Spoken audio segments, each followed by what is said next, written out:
ছেলে ছিল, তার কাজ ছিল শুধু মেয়ে পটানো।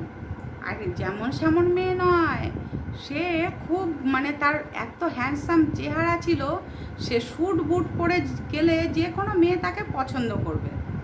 তাই সে বড়লোক মেয়েদের ধরে প্রেমের প্রস্তাব দিত। প্রেমের প্রস্তাব দিলে মেয়েরা পটে যেত, আর পটে গিয়ে তাকে ভালোবেসে ফেলতো। এবং তাদের পেছনে প্রথম প্রথম একটু খরচা টচ্চাও করতো। মেয়েদের পেছনে একটু প্রথম প্রথম খরচা করলে বেশ মেয়েরাও খুশি হয়, তারাও তো চায় না প্রেমিকার থেকে প্রেমিকার থেকে খাবে, প্রেমিক প্রেমিকার থেকে খাবে। যাই হোক, প্রেমিকারা একটু বেশি খায়।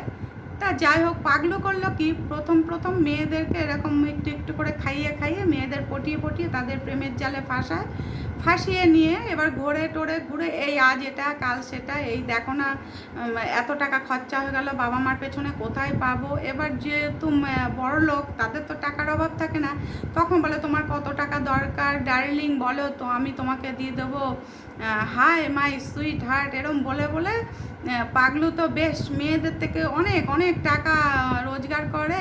আর হচ্ছে সেই টাকা দিয়ে ফুটানি করে, একজনের থেকে নেয় আর একজনের কাছে কি খরচা করে, আর একজনের থেকে নেয় আর একজনের কাছে খরচা করে।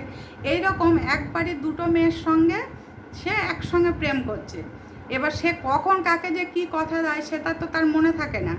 এবার দুই বোনকে একই দিনে একই জায়গায় দেখা করতে বলেছে। এবার তারা আবার দুই বোনের প্রেমের কথা জানিস দিদি, এরকম একটা ছেলের সঙ্গে আমার এরকম লাভ হয়েছে। আর দিদিও বোনকে বলছে আমারও হয়েছে জানিস তো এরকম, আজকে আমাকে এরকম 4টের সময় দেখা করতে বলেছে অমুক ব্রিজে। তখন বলছি আরে আমাকেও তো দেখা করতে বলেছে ওই ব্রিজে, চল তাহলে আজকে তোরটাকে আমি দেখবো, আমারটাকে তুই দেখবি, ঠিক আছে দিদি। এবার দুই বোন মিলে গেছে, তার মানে তাদের প্রেমিকদের সঙ্গে কথা বলবে, গল্প করবে, দুইজনের সঙ্গে পরিচয় করিয়ে দেবে, একসঙ্গে রেস্টুরেন্টে খাবে। বড়লোক ঘরের মেয়ে না, টাকা ভর্তি করে ব্যাগে করে নিয়ে গেছে।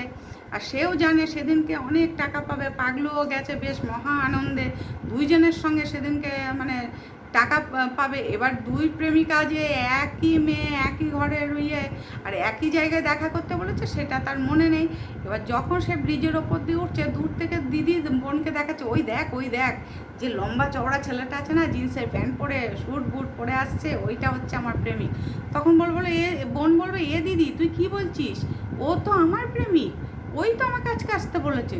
তখন দিদি বলে কী বলছিস তুই, তাহলে আমাকেও তো বলেছে আজকে এখানে আসতে, তাহলে দিদি ও কি তাহলে আমাদের দুজনের সঙ্গেই খেলছে। তখন প্রথমে দিদি বলল দাঁড়া, ওকে কিভাবে আজকে ফাঁসাই, প্রথমে আমি যাব তারপরে তুই যাবি।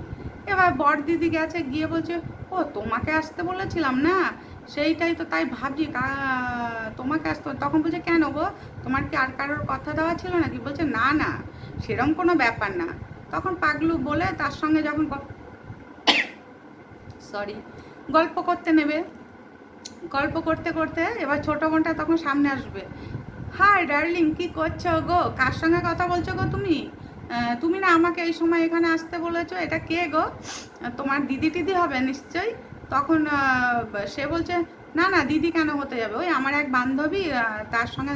তখন দিদি বলছে কী বলছো, আমি তোমার বান্ধবী হতে যাবো, কারণ আমি তো তোমার প্রেমিকা না গো, আমি ওর প্রেমিকা। তখন দুই বোন ওকে ধরে বেধড়ম মারলো, মারার পরে বললো বল তুই আর কার কার সঙ্গে এরকম করিস। তখন বলছে মেরো না, আমি বলছি আমি আরও দুইজনের সঙ্গে এরকম প্রেম করি, আসলে আমাদের বড় অভাব, আর এই প্রেম করে তোমাদের মতো বড় লোক মেয়েদের সঙ্গে আমি প্রেমের নাটক করে তোমাদের থেকে টাকা নিই, সেই টাকা নিয়ে একজনের টাকা নিয়ে আর একজনকে খরচা করি, এইভাবে আমার দিন চলে। তা আমার তো অত টাকা নেই, আমি এখনও কিছু কাজ মাজ পাইনি, বেকার ছেলে, তো কী করব বলো। এতদিন মেয়েরা শুধু ছেলেদের থেকে খায়, তা আমাদের কি ইচ্ছে করে না যে আমরা কিছু খাই? তাই আমার এই রূপটা যেহেতু আছে, এই রূপ দিয়েই আমি মেয়েদের পটাই, আর মেয়েদেরকে পটিয়ে আমি এরকমভাবে টাকা নিয়ে আমি এরকমভাবে আমার সংসার চলে, আর আমার জীবনটাও চলে বেশ আনন্দে। আর আজকে যে তোমাদেরকে আমি এক জায়গায় দেখা করতে বলেছি, আমি একদমই ভুলে গেছি, আমি তো লিখেই রাখি বেশিরভাগ সময় ফোনে, কিন্তু আজকে না লিখে রাখা হয়নি যে দুইজনকে একসঙ্গে দেখা করতে বলেছে, আর তোমরা দুজনেই বোন। তা আমার কপালটা কত খারাপ, আমি পুরো ফেঁসে গেলাম। তখন পাগলু এই কথা বলার পরে দুই বোন বললো, ওঠ তুই বল এবার প্রতিজ্ঞা কর। আর সব লোকজন তো জড়ো হয়ে গেছে স্টেশনের ওপরে।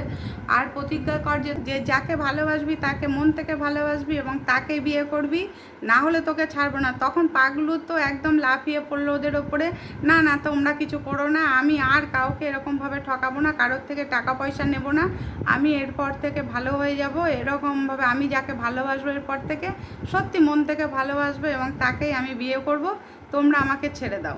তখন বলছে জালে আমাদের টাকাগুলো দে। বলছে কোথায় পাবো বলো আমি টাকা, আমার তো সব খরচা হয়ে গেছে, এবারের মতো ছেড়ে দাও, মাফ করে দাও। তাই কত রকমের ছেলে আছে বলো দুনিয়াতে।